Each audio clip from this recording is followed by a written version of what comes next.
America மற்றும் Iran இடையே கடந்த 7 வாரங்களாக நடந்து வரும் போரில் அமெரிக்கா மிகப்பெரிய வெற்றி பெற்றுவிட்டதாக அமெரிக்க அதிபர் டொனால்ட் ட்ரம்ப் தொடர்ந்து முழங்கி வருகிறார். ஈரானின் விமானப்படை முழுமையாக துடைத்தெறியப்பட்டுவிட்டது என்றும், அந்நாட்டின் கடற்படை கடலின் அடியில் மூழ்கிவிட்டது என்றும் பென்டகன் அதிகாரிகள் மார்தட்டிக் கொண்டனர்.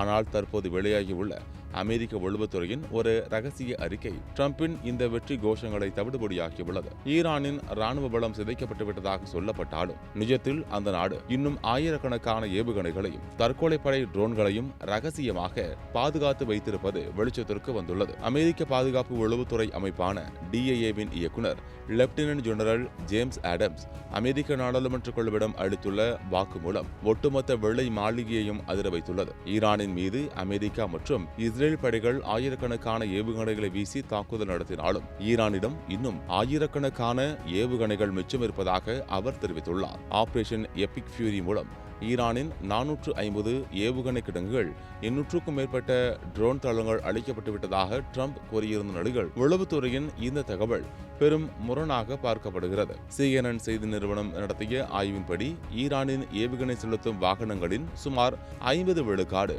இன்னும் எந்தவித சேதமுமின்றி அப்படியே உள்ளன.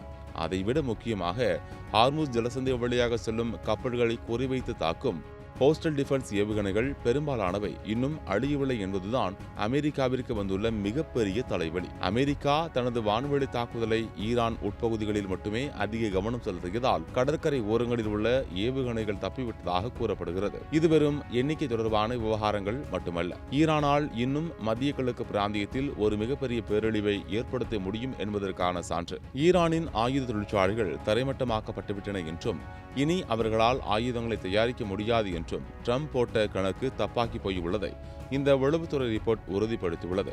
ஒருபுறம் அமைதி பேச்சுவார்த்தைகள் மற்றும் போர் நிறுத்த நீடிப்பு பற்றி பேசினாலும் ஈரானிடம் மிச்சம் இருக்கும் இந்த அசுர வளம் மீண்டும் ஒரு கொடூரமான போருக்கு வழிவகுக்குமோ என்ற அச்சம் நிலவுகிறது.